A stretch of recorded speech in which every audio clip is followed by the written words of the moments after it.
Bismillahirrahmanirrahim. Assalamualaikum warahmatullahi wabarakatuh. Alhamdulillahi rabbil alamin. Wassalatu wassalamu ala asyrafil anbiya'i wal mursalin wa ala alihi wa ashabihi wa man sara ala hadihi ila yaumiddin. Amma ba'du. Sahabat keluarga muslim yang dirahmati Allah Subhanahu wa taala. Alhamdulillah kita memuja dan memuji Allah Subhanahu wa taala, limpahan nikmat dan karunia-Nya kita masih dapat duduk bermajlis menuntut ilmu syar'i, mempelajari Al-Quran maupun sunnah Nabi Sallallahu Alaihi Wasallam sebagai pedoman hidup kita di dunia ini untuk mendapatkan kebahagiaan di akhirat. Karena sejatinya Al-Quran dan sunnah Nabi Sallallahu Alaihi Wasallam hanya itulah yang dapat menyelamatkan kita dari kesesatan jika kita berpegang teguh pada keduanya. Dan itu merupakan warisan Nabi Sallallahu Alaihi Wasallam. Nabi tidaklah mewariskan emas untuk kita, tidak mewariskan perak untuk kita. Tapi yang diwariskannya adalah ilmu tentang Al-Quran dan Sunnah Nabi Sallallahu Alaihi Wasallam. Nabi Sallallahu Alaihi Wasallam juga mengatakan, taraktu fikum amraini ma in tamasaktum bihima lan tadillu abada, kitaballahi wa sunnata rasulih. Aku meninggalkan untuk kalian dua perkara yang jika kalian berpegang teguh terhadap dua perkara tersebut, maka kalian tidak akan pernah tersesat selamanya, yakni Al-Quran dan Sunnah Nabi Sallallahu Alaihi Wasallam. Sahabat keluarga muslim yang dirahmati Allah Subhanahu wa taala, dalam pertemuan yang ke-27 ini kita membahas hadis yang ke-27 dari kitab Arba'una Hadisan fit Tarbiyati wal Manhaj, yakni kitab yang menjelaskan 40 hadis ya tentang tarbiyah, pendidikan diri, pendidikan keluarga, kaum muslimin, ya, wal manhaj, yakni prinsip seorang muslim, ya, seperti itu. Manhaj seorang muslim dalam beribadah, dalam dia berbicara, dalam dia bersikap, dalam dia melaksanakan aktivitas kehidupan dia dalam rangka mencari ridha Allah Subhanahu wa taala. Sahabat keluarga muslim yang dirahmati Allah, dalam pertemuan kali ini kita membahas hadis yang diriwayatkan oleh Al-Imam Muslim dari sahabat Nabi Abu Hurairah radhiyallahu anhu. An Abi Hurairah radhiyallahu anhu qala Rasulullah sallallahu alaihi wasallam, idza qala ar-rajulu halakan nasu fahuwa ahlakuhum. Apabila seseorang berkata manusia telah celaka, maka dialah yang paling celaka di antara mereka. Hadis ini ya, terlihat singkat sahabat, tapi memang memiliki beberapa pelajaran yang bisa kita ambil dalam kita bersikap, ya, menghadapi orang lain, seperti itu. Hadis ini seperti yang kita sebutkan tadi diriwayatkan oleh Al-Imam Muslim rahimahullah di dalam sahihnya dari sahabat Nabi Abu Hurairah radhiyallahu anhu. Dalam hadis ini Nabi sallallahu alaihi wasallam mengatakan kepada kita bahwa jika ada seorang laki-laki yang berkata orang-orang itu semuanya celaka, celakalah manusia, ya, tersesatlah manusia, maka dia adalah orang yang paling sesat di antara mereka. Mungkin hadis ini ya harus kita jelaskan dan kita fahami dengan benar. Jika tidak, maka hadis ini akan menjadi bumerang ya bagi orang-orang yang mendakwahkan kebenaran, menjelaskan kebatilan, karena nanti akan ada orang-orang yang mencari syubhat. Dengan syahwat mereka mengatakan ya tidak boleh kita menyesatkan orang lain, tidak boleh kita mengatakan orang lain celaka. Ya, padahal dalam beberapa keadaan kita harus menjelaskan tentang celakanya perbuatan-perbuatan tertentu atau kelompok orang-orang tertentu. Sahabat keluarga muslim yang dirahmati Allah Subhanahu wa taala. Di dalam hadis ini ya ada beberapa pelajaran. Yang pertama yang bisa kita ambil adalah al-hadru min tazkiyatin nafsi, yakni celaan bagi orang yang mentazkiyah dirinya, merekomendasikan dirinya, sayalah yang terbaik. Ya, sebagaimana kita telah jelaskan dalam penjelasan hadis yang ke-26 tentang kesombongan ya. Di sana kita menjelaskan bahwa awal daripada kesombongan itu adalah ketika seseorang merasa dirinya lebih baik dari orang lain sehingga dia merendahkan orang lain. Dia menganggap dirinya lah yang terbaik. Ana khairun minhu, ana khairun minan nas, ana khairukum. Ya, nah, ini adalah bentuk kesombongan. Lalu bagaimana dengan ucapan Nabi Shallallahu Alaihi Wasallam, ana atqakum lillah wa akhsyakum lillah. Saya adalah orang yang paling bertakwa kepada Allah. Saya adalah orang yang paling takut kepada Allah Subhanahu Wa Taala di antara kalian. Apakah ini bentuk tazkiyah nafs dari beliau? Tentunya ucapan beliau ini merupakan penegasan juga dari Allah Subhanahu Wa Taala bahwa Nabi Shallallahu Alaihi Wasallam merupakan teladan bagi seluruh manusia. Teladan dalam masalah apa? Tujuan beliau diutus adalah untuk menjelaskan kebaikan. Ya, dan Nabi Shallallahu Alaihi Wasallam merupakan teladan bagi kita semua. Sehingga dia menjadi teladan karena dia telah melakukan segala sesuatu dengan yang terbaik. Begitu juga kita melihat ketika Allah Subhanahu wa taala memuji Nabi kita Muhammad sallallahu alaihi wasallam, wa innaka la'ala khuluqin azim. Dan engkau wahai Muhammad berada pada akhlak yang paling agung, akhlak yang paling tinggi, akhlak yang paling mulia. Ini memang rekomendasi dari Allah. Ya, rekomendasi dari Allah Subhanahu wa taala kepada Nabi kita Muhammad bahwa dia memiliki akhlak yang paling tinggi, puncak akhlak. Lalu apa hubungan akhlak dengan ketakwaan? Akhlak itu ya, sebagaimana Nabi sallallahu alaihi wasallam mengatakan innama bu'istu liutammima salihal akhlaq. Dalam riwayat lain liutammima makarimal akhlaq. Tidaklah aku diutus kecuali untuk menyempurnakan akhlak manusia. Akhlak yang dimaksud akhlak kepada Allah, ya, akhlak kepada manusia, akhlak kepada bahkan kepada hewan. Seperti itu, akhlak kepada semuanya. Akhlak kalau kita sebagai umat Nabi Muhammad, ini akhlak kita kepada Nabi Muhammad, akhlak kita kepada nabi-nabi yang lain, dan seterusnya. Akhlak kita kepada yang lebih tua, akhlak kita kepada yang lebih muda. Jadi ketika dikatakan akhlak dalam hadis tersebut menunjukkan bahwa seluruh ajaran Islam itu mengajarkan kita untuk berakhlak.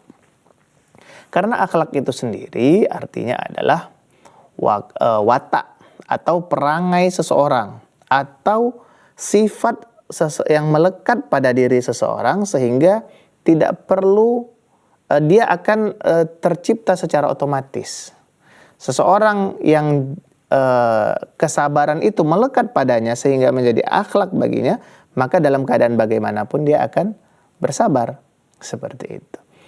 Jadi ketika Nabi Shallallahu Alaihi Wasallam mengatakan saya adalah orang yang paling bertakwa kepada kalian, saya adalah orang yang paling mulia di antara kalian, ini menunjukkan rekomendasi dirinya terhadap dirinya, dan ini atas dalil dari Al-Quran juga bahwa Allah Subhanahu Wa Taala telah merekomendasikan beliau sebagai orang yang memiliki akhlak paling mulia. Dan beliau menyampaikan itu bukan untuk kesombongan, bukan untuk merendahkan orang lain, tidak. Tapi untuk menjelaskan kalau beliau berada pada puncak akhlak sehingga beliau adalah orang yang paling harus diikuti. Tidak ada orang yang bisa berbuat kebaikan melebihi kebaikan Nabi Sallallahu Alaihi Wasallam. Seperti itu. Ini kita kembali ulangi.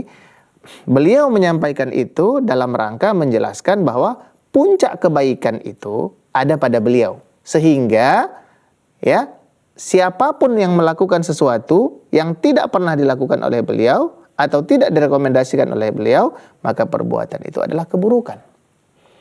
Dan hadis ini juga mencela setiap orang yang gemar berbuat bid'ah, berbuat inovasi-inovasi di dalam rangkaian ibadah. Seolah-olah dia mengatakan, saya ingin melakukan ini, ya, padahal Nabi tidak melakukan, tapi dia mengatakan baik. Kalaulah seandainya itu baik, pastilah Nabi Sallallahu Alaihi Wasallam sebagai orang pertama yang akan melakukannya. Seperti itu. Kalau beliau kita katakan, ini tidak ada di zaman Nabi, mungkin Nabi tidak mengetahuinya.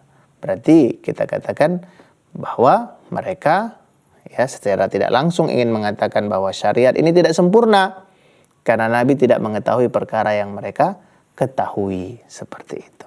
Atau kalau kita katakan Nabi tahu itu baik tapi Nabi tidak melakukannya, berarti kita ingin mengatakan bahwa Nabi Shallallahu Alaihi Wasallam menyembunyikan suatu ilmu.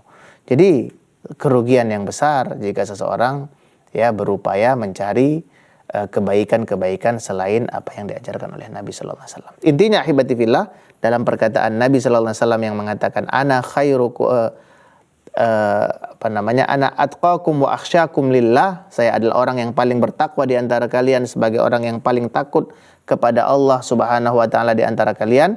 Ini bukan dalam rangka beliau menyombongkan dirinya, tapi ini sebagai bentuk penegasan sehingga kita harus memahami bahwa tidak ada kebaikan kecuali apa yang diajarkan oleh Nabi Sallallahu Alaihi Wasallam. Kemudian sahabat keluarga muslim yang dirahmati Allah, mentazkiyah diri ini adalah perbuatan yang dilarang. Kenapa? Karena ketika kita merekomendasikan diri kita, aku adalah orang yang terbaik, maka di saat itu kita akan merendahkan orang lain. Itu yang pertama. Kemudian yang kedua, ketika kita mentazkiyah diri kita, bahwa kita menganggap kitalah yang terbaik, ya, dan ini menunjukkan kesombongan kita. Akan tetapi dalam keadaan tertentu, mentazkiyah diri atau mentazkiyah atau memberikan rekomendasi kepada orang lain, jika memang itu perlu untuk dilakukan, maka ini adalah perkara yang diperbolehkan. Hal ini sebagaimana ungkapan Nabi Yusuf alaihissalam, beliau mengatakan, ij'alni ala khazainil ardi inni hafidhun alim. Jadikanlah aku sebagai khazainul ard, yakni orang yang menjaga bumi, maksudnya menteri perbendaharaan negara lah kalau kita katakan sekarang, atau menteri ekonomi lah kita katakan. Jadikanlah aku orang yang mengurusi hasil bumi, kata beliau. Karena aku adalah orang yang terpercaya, ya, dan orang yang memiliki ilmu pengetahuan. Di sini Nabi Yusuf alaihissalam merekomendasikan dirinya untuk dijadikan menteri perbendaharaan negara di saat itu, karena memang di saat itu, ya, atas wahyu dari Allah melalui penafsiran beliau terhadap mimpi raja, bahwa akan terjadi 7 tahun masa panen melimpah. Kemudian setelah itu akan datang 7 tahun masa paceklik, dan setelah itu akan terjadi seperti biasanya. Ini wahyu dari Allah, ilmu dari Allah Subhanahu wa taala. Dan ketika Nabi Yusuf alaihissalam merekomendasikan dirinya, ini untuk sesuatu hal yang penting. Dalam bab seperti ini, maka tidak mengapa seseorang merekomendasikan dirinya atau merekomendasikan orang lain tentang sesuatu. Sahabat keluarga muslim yang dirahmati Allah Subhanahu wa taala, nanti insyaallah pada sesi yang kedua akan kita sampaikan fadilah-fadilah dari hadis ini dan penjelasan-penjelasan sehingga kita mendapatkan manfaatnya. Barakallahu fikum ajmain.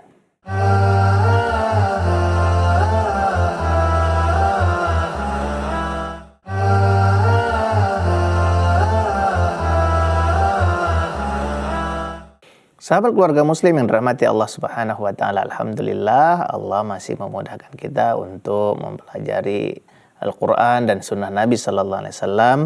Tadi kita sampai pada penjelasan hadis yang disampaikan oleh sahabat Nabi Abu Hurairah radhiyallahu anhu, bahwa Nabi bersabda, apabila seseorang mengatakan manusia telah rusak, maka dia adalah bahagian daripada yang rusak itu, atau dia yang lebih rusak di antara mereka. Fadilah tadi kita sebutkan dari hadis ini atau manfaat yang bisa kita ambil adalah ancaman bagi orang-orang yang merekomendasikan dirinya. Tazkiyatun nafs, dia mentazkiyah dirinya, dia mengatakan saya yang paling bagus, saya yang paling hebat, sehingga ungkapan seperti itu akan merendahkan orang lain. Kemudian juga dalam hal tersebut dia akan menimbulkan kesombongan-kesombongan yang seperti kita jelaskan pada episode sebelumnya, merupakan perbuatan yang dapat menghalangi seseorang dari surganya Allah Subhanahu wa taala. Adapun tadi merekomendasikan diri atau orang lain dalam hal-hal yang dibutuhkan, bukan untuk menjelaskan dia ini mulia, ya, maka tidak ada masalah. Ya, seperti yang kita contohkan tadi ketika Nabi SAW mengatakan, ana atqakum lillah wa akhsyakum, ana atqakum wa akhsyakum lillah, aku adalah orang yang paling bertakwa dan paling takut kepada Allah di antara kalian. Ini Nabi ingin menunjukkan bahwa dia berada pada puncak ketaatan, ya, sehingga segala sesuatu, segala bentuk ketaatan yang tidak pernah beliau ajarkan atau tidak pernah beliau lakukan, ini merupakan sesuatu yang buruk. Seperti itu. Itu beliau ingin menegaskan kepada kita bahwa perbuatan-perbuatan bid'ah itu tidaklah akan mendatangkan ketaatan dan ketakwaan kepada Allah Subhanahu wa taala. Kemudian tadi juga kita jelaskan, jika dalam suatu keadaan dibutuhkan rekomendasi, apakah untuk diri kita atau untuk orang lain, jika itu diperlukan, maka tidak mengapa sebatas keperluan. Sebagaimana kita contohkan tadi kisah Nabi Yusuf alaihissalam ketika dia mendengar mimpi raja bermimpi, inni ra'aitu sab'a baqaratin simanin ya'kuluhunna sab'un ijaf, ya, wa sab'un sumbulatin khudri wa ukhara yabisat. Sesungguhnya aku melihat ada 7 sapi gemuk dimakan 7 sapi kurus. Kemudian ada gandum yang subur, ada juga yang kering, seperti itu. Lalu ditanyakan kepada ahli tafsir mimpi di saat itu, karena di zaman Nabi Yusuf alaihissalam di antara kehebatan orang di saat itu adalah menafsirkan mimpi. Mereka mengatakan adghatsu ahlam, itu adalah bunga-bunga tidur.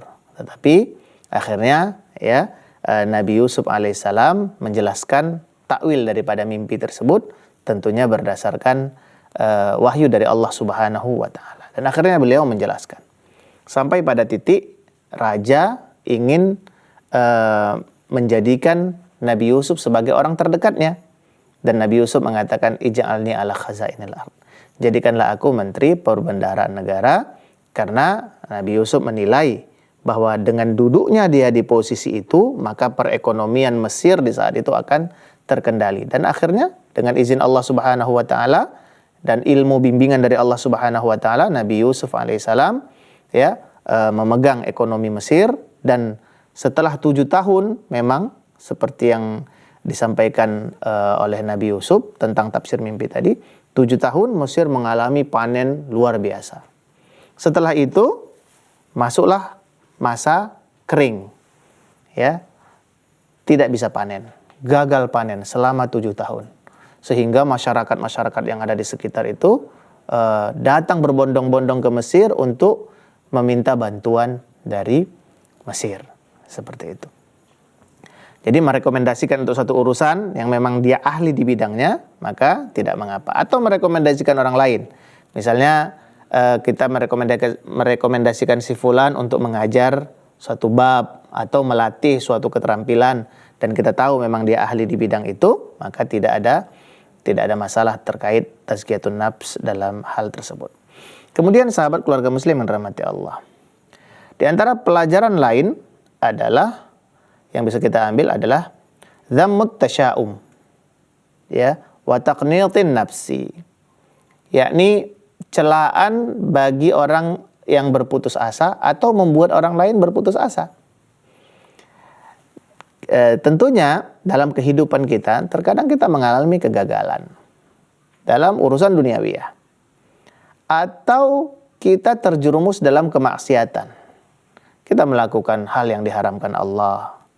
Misalnya ada seseorang yang terjerumus dalam zina, terjerumus dalam dosa riba, dosa-dosa besar, ya, yang akan menghancurkan dia. Lalu kita sebagai seorang da'i, sebagai seorang muslim, ketika melihat ada orang-orang seperti ini, selagi dia masih hidup, ya, dan selagi kita melihat ada potensi kita untuk menyampaikan kebenaran, maka kita sampaikan kebenaran itu. Tidak dengan menjatuhkan dia. Kita katakan kamu tak mungkin lagi diterima Allah, sudah. Nerakalah bagimu. Tidak, selagi dia masih hidup, masih ada harapan dia bertaubat. Ya. Tidak boleh kita berputus asa. Allah Subhanahu wa taala berfirman, la taqnatu min rauhillah, innahu la yai'asu min rauhillahi illal qaumul kafirun. Janganlah kalian berputus asa dari rahmat Allah. Sesungguhnya tidak ada yang berputus asa dari rahmat Allah kecuali orang-orang kafir. Kalimat ini merupakan perintah dari Nabi Ya'qub alaihissalam kepada anak-anaknya. Allah abadikan di dalam surat Yusuf. Ketika Nabi Yusuf hilang selama berpuluh tahun, tentunya atas kedengkian saudara-saudaranya yang memasukkan dia ke dalam sumur, kemudian berlalulah masa bertahun-tahun. Setelah itu seperti yang kita sering dengar tentang kisah Nabi Yusuf, akhirnya beliau menjadi orang kepercayaan raja yang mengurusin masalah ekonomi Mesir, dan Nabi Ya'qub beserta anak-anaknya termasuk yang terdampak dalam masalah paceklik tadi. Lalu akhirnya Nabi Ya'qub menyuruh anak-anaknya untuk pergi ke Mesir mengambil bantuan atau menukarkan apa yang mereka bisa tukar untuk mendapatkan gandum. Sampai pada akhirnya ya diceritakan saudaranya Nabi Yusuf yang bernama Binyamin ya, ini dengan hilah dari Nabi Yusuf ingin diambilnya. Nah, dengan tipu muslihat yang beliau buat, seolah-olah adiknya ini mencuri piala raja, alat takar di saat itu. Sehingga haruslah dengan itu Binyamin ditahan di istana bersama Nabi Yusuf alaihissalam. Sehingga saudaranya yang tinggal 10 tadi itu pulang kembali ke rumah ayahnya dan mengatakan, inna bannaka sarak, sesungguhnya anakmu mencuri. Dan sampailah pada akhirnya Nabi Ya'qub mengatakan, ya bani yadhabu, wahai anakku, pergilah kalian ke Mesir. Idhabu fatahassasu, maka carilah berita tentang Yusuf dan saudaranya. Tentang Yusuf dan saudaranya. Padahal Yusuf itu hilang telah berpuluh tahun. Sejak dia masih anak-anak sampai akhirnya dia menjadi dewasa. Ya. Tapi Nabi Ya'qub mengatakan, pergilah kalian carilah kabar tentang Yusuf. Karena tidak ada bukti yang otentik bahwa Yusuf itu telah meninggal dunia. Ketika mereka kecil, mereka berikan pakaian Nabi Yusuf yang kena darah hewan itu, tentunya bisa dipahami bahwa ini adalah darah palsu. Nah, makanya Nabi Ya'qub mengatakan, cari berita tentang Yusuf. Wala taqnatu min rauhillah. Jangan kalian putus asa dari rahmat Allah. Aibatillah. Dalam perkara duniawiyah, mencari saudara yang hilang, ya, kita tidak diperbolehkan putus asa. Lalu bagaimana pula dalam mencari rahmat Allah dan ampunan Allah Subhanahu wa taala. Maka di akhir ayat itu Nabi Ya'qub mengatakan, innahu la ya'asu min rauhillahi illal qaumul kafirun. Sesungguhnya tidak ada orang yang putus asa dari rahmat Allah kecuali orang-orang kafir. Sehingga seorang muslim tidak boleh berputus asa dari rahmat Allah. Dan tidak boleh membuat orang lain putus asa dari rahmat Allah. Nah, ini dzamut tasya'um, tidak boleh kita merasa putus asa, wa taqnitun nafs, dia enggak mungkin lagi Allah mengampuni saya. Tak mungkin lagi saya bisa meraih kebaikan karena saya bodoh, karena saya ahli maksiat, karena nauzubillah. Ini bukanlah ya sikap seorang muslim. Nah, kemudian ya, sahabat keluarga muslim yang dirahmati Allah Subhanahu wa taala, tadi telah kita jelaskan ya, di antara faedahnya tidak boleh berputus asa dari rahmat Allah dan tidak boleh membuat orang lain putus asa. Seperti kisah yang disebutkan oleh Nabi sallallahu alaihi wasallam dalam hadis yang cukup panjang, beliau menceritakan tentang seorang laki-laki di zaman Bani Israel yang telah membunuh 99 orang. Dia mengadu kepada ahli ibadah. Orang yang senantiasa beribadah, dia tanya, aku ingin bertaubat, bisakah aku bertaubat? Hal min taubah, bisakah aku bertaubat? Kata orang tersebut, tak mungkin, tidak. Dia bunuh. 100 jadinya orang yang dia bunuh akhirnya. Kemudian dia pergi, dia mencari orang yang berilmu, dia tanya, aku telah membunuh 99 orang, kemudian akhirnya aku membunuh 100. Bisakah aku bertaubat? Apa kata beliau? Siapa yang bisa menghalangi engkau dari taubat, dari ampunan Allah? Tidak ada. Engkau bisa bertaubat, tapi pergilah engkau dari kampung halamanmu, karena kampungmu itu kampung yang tidak baik, banyak orang-orang jahat di sana. Pindah engkau ke tempat pulaan. Karena dia punya semangat yang besar untuk berhijrah, dia pun pindah dari kampungnya ke kampung yang lain. Di pertengahan jalan dia meninggal dunia, datanglah malaikat rahmat, datanglah malaikat azab. Mereka bersengketa. Malaikat rahmat pengen ambil, malaikat azab pengen ambil. Lalu datanglah malaikat penengah yang menengahi dan mengatakan, ukur jarak dari tempat dia berangkat menuju tempat yang dia tuju. Hingga akhirnya Allah Subhanahu wa taala menjauhkan jarak dari tempat yang dia berangkat tadi, ya, mendekatkan jarak yang ingin dia tuju, hingga akhirnya malaikat rahmat mengambil jasad orang tersebut, mengambil roh orang tersebut. Jadi hadis ini memberikan pelajaran di antaranya adalah yang pertama, tidak boleh kita putus asa. Yang kedua, jangan mudah berfatwa tanpa ilmu. Berfatwa tanpa ilmu itu bisa membahayakan kita. Bahaya akhirat, dosa pasti. Bahaya dunia ya seperti ini. Dia tidak berilmu, dia asal ngomong, akhirnya dia dibunuh. Seperti itu. Kemudian pelajaran yang bisa kita ambil lagi, jangan membuat orang lain itu putus asa. Tidak mungkin kamu bisa bertaubat. Allah tak akan terima. Dosamu sudah besar kali itu. Tidak. Semua dosa akan diampunkan oleh Allah Subhanahu wa ta'ala selama seseorang itu masih hidup. Walaupun dia berbuat syirik, dia bertaubat, maka Allah akan terima. Seperti itu. Jadi sahabat keluarga muslim yang dirahmati Allah, insya Allah pada sesi yang ketiga nanti kita akan sampaikan lagi beberapa pelajaran dari hadis yang singkat ini, dan tentunya nanti kita akan rangkum di akhir daripada sesi ini. Barakallahu fikum ajmain.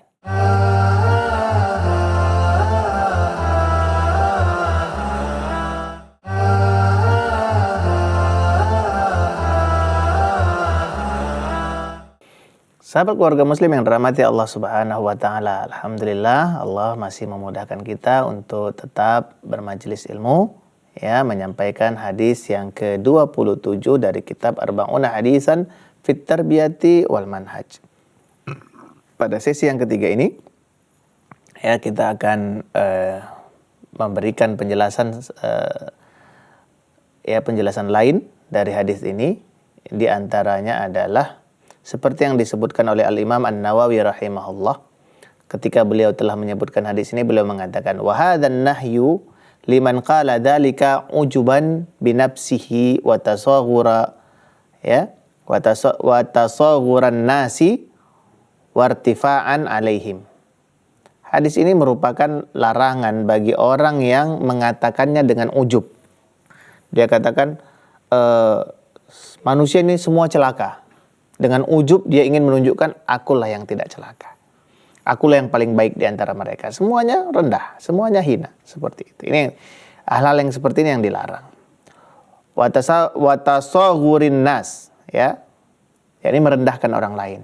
Mereka amalannya kecil, mereka amalannya rendah. Mereka adalah orang-orang yang tidak akan mendapatkan kebaikan. Ujub dari dalam dirinya, ini larangan untuk mereka. Ini yang diharamkan. Adapun seandainya dia menjelaskan tentang keadaan orang-orang, misalnya masyarakat yang seperti ini, orang-orang yang tenggelam di dalam riba, mereka akan hancur, mereka akan rusak di dunia dan di akhirat. Seperti itu dia jelaskan, dia menjelaskan tentang kebenaran, maka tidak termasuk di dalam hadis ini. Ya, atau dia menjelaskan si fulan dengan sifat dia sekarang, dengan perbuatan kemaksiatan yang dilakukannya saat ini, dia akan rusak, dia akan celaka di dunia ataupun di akhirat. Dengan ilmu dia menyampaikan itu, bukan sebagai bentuk kesombongan, bukan sebagai bentuk merendahkan orang lain, bukan sebagai bentuk menghilangkan harapan dari diri orang, maka perbuatan tersebut tidak mengapa dan tidak termasuk dalam hadis ini. Ya, maka tadi dari awal kita jelaskan bahwa hadis ini menjelaskan tentang larangan seseorang mentazkiyah dirinya, merekomendasikan dirinya, akulah yang terbaik. Kemudian larangan untuk membuat orang lain putus asa, ya. Begitu juga dengan sifat putus asa yang ada pada dirinya, itu juga termasuk dalam larangan dari hadis ini. Kemudian ahibati fillah, yang bisa kita ambil lagi pelajaran dari hadis ini adalah an-nada'iyal khair la yahqiru juhdan. Sesungguhnya orang-orang yang mengajak kepada kebaikan, mereka tidak akan merendahkan atau menyepelekan semangat untuk meraih kebaikan. Ketika kita melihat ada seseorang yang berusaha maksimal melakukan kebaikan, maka kita harus berikan dia semangat. Jangan kita anggap juhudnya itu sesuatu yang tak berarti. Contoh sederhananya, kita sebagai seorang guru, sebagai seorang dai, ya, sebagai orang tua, atau mungkin sebagai tokoh yang mengajarkan kebaikan kepada orang lain, ketika kita melihat ada murid kita, ada jamaah kita yang memiliki kemampuan yang lemah, sulit baginya menghafal. Kita sampaikan sekali, dia tidak paham. Kita tanya lagi, dia tidak paham. Berulang-ulang, dia tidak paham. Tapi kita melihat dia semangat. Jangan menyepelekan semangat orang tadi. Ya, beri dia motivasi. Ya, bisa kita katakan, Masya Allah, kamu memiliki semangat yang luar biasa. Tetap bersabar. Semoga Allah Subhanahu wa Ta'ala memudahkan. Jangan diputus asa. Udahlah, kamu ini bodoh, tidak usah belajar sama sekali. Tidak. Ini, jangan membuat orang lain itu putus asa. Jangan membuat orang lain itu lemah semangat. Tidak boleh. Kita harus memberikan motivasi-motivasi kebaikan. Tentunya kita juga harus pahami, jika kita melihat dia memang tidak mampu untuk itu, jangan diberikan beban yang berat, yang dia pasti tidak akan mampu untuk memikulnya. Kita melihat si fulan memiliki fisik yang lemah, lalu kita katakan, kamu ini luar biasa, ayo kamu kita suruh dia belajar karate, belajar bela diri. Besok dia ketika lari sudah patah kakinya, ya. Tidak seperti itu juga. Itu sama saja kita menjatuhkan orang lain pada kehancuran. Artinya ahibati fillah, jangan buat orang lain putus asa. Dan ketika kita memberikan motivasi, berikan motivasi memang yang dia bisa untuk melakukannya. Jangan memberikan motivasi berlebih. Akhirnya nanti membuat orang lain malah jadi celaka juga. Kemudian ahibati fillah, azani Allahu wa iyyakum ajma'in. Di antara faidahnya ya adalah wa hadzal qaul madmumun idza qalahu madahan li nafsihi wa tanaqqusan li ghairihi bi khilafin ma law qalahu min babit tahazzun. Nah, ini juga di antara cara kita memahami hadis ini, bahwa hadis ini adalah celaan bagi orang yang mengucapkannya untuk memuji dirinya dan merendahkan orang lain, bukan berarti kalau dia mengucapkannya dalam bentuk menyesali atau bersedih terhadap keadaan. Dia mengatakan, subhanallah, masyarakat kita sekarang ini malas belajar agama. Masyarakat kita sekarang ini sulit diajak sholat. Dalam bentuk tahazun dia, maka ketika dia mengucapkan seperti itu tidaklah termasuk dalam hadis ini. Tapi kalau dia mengatakan orang-orang sekarang ini ada rusak semua, hancur semua, dan dia ingin menunjukkan kitalah yang tidak. Na'udzubillah, ini termasuk di dalam larangan Nabi Sallallahu Alaihi Wasallam. Sahabat keluarga muslim yang dirahmati Allah Subhanahu Wa Taala, ya, kita akan ambil kesimpulan dari hadis ini bahwa yang pertama, Nabi Sallallahu Alaihi Wasallam melarang kita untuk mentazkiyah diri kita. Ya, wa ma ubarri'u nafsi innan nafsa la'ammaratun bisu'i illa man rahima rabbi. Inna rabbi ghafurur rahim. Tidaklah aku merekomendasikan diriku, menyatakan diriku baik. Ini dikatakan oleh Nabi Yusuf alaihissalam, walaupun memang ada khilaf di kalangan ulama. Sebagian mengatakan ini ungkapan Nabi Yusuf, sebagian mengatakan ini ungkapan Imra'atul Aziz, ya, istri daripada Al-Aziz yang menggoda beliau. Sebagian ahli tafsir menyebut namanya Zulaikha, ya. Wa ma ubarri'u nafsi, tidaklah aku merekomendasikan diriku. Innan nafsa la'ammaratun bisu illa man rahima rabbi. Sesungguhnya jiwa itu senantiasa mengarahkan orang lain dalam perbuatan keburukan, kecuali yang dirahmati Allah Subhanahu wa Ta'ala. Jadi jangan merekomendasikan diri kita, ya, di hadapan Allah atau di hadapan manusia sebagai bentuk kesombongan. Karena pada dasarnya kita ini selalu mudah terjerumus ke dalam kemaksiatan, ya. Bukan berarti kita juga putus asa. Ya, la taqnatu min rauhillah, jangan kalian putus asa dari rahmat Allah. Karena tidak ada yang putus asa dari rahmat Allah kecuali orang-orang kafir. Artinya ahibati fillah, ketika kita dalam kebaikan, puji Allah. Alhamdulillah, ya, ala ni'amihi, segala puji bagi Allah atas nikmat-nikmat yang Allah berikan. ala kulli hal, terhadap suatu keadaan yang menyenangkan kita atau yang tidak menyenangkan kita. Puji Allah Subhanahu wa taala, karena itu semua adalah kehendak Allah Subhanahu wa taala. Seperti itu. Ketika kita melakukan kebaikan, puji Allah. Ketika kita melakukan keburukan, jangan putus asa dari rahmat Allah. Mohon ampun ya Allah, mudahkan aku untuk bertaubat. Ya, seperti itu. Kemudian juga tadi kita katakan hadis ini ya memberikan faedah kepada kita sebagai seorang dai untuk tidak melemahkan semangat. Ya, semangat orang-orang yang berada di bawah bimbingan kita. Walau kita melihat dia sulit memahaminya, tetap diberikan motivasi kepada mereka. Seperti itu. Sahabat keluarga muslim yang dirahmati Allah Subhanahu wa taala, kita berdoa kepada Allah semoga Allah Subhanahu wa taala memudahkan kita untuk memahami hadis ini dan berupaya mengamalkan hadis ini, ya, sehingga dengan itu kita dijauhkan dari sifat-sifat kesombongan dan dijauhkan dari perkara-perkara yang Allah Subhanahu wa taala murkai dan nabinya sallallahu alaihi wasallam benci. Kita tutup majelis ini dengan doa kafaratul majelis. Subhanakallahumma wa bihamdika asyhadu an la ilaha illa anta astaghfiruka wa atubu ilaik. Assalamualaikum warahmatullahi wabarakatuh.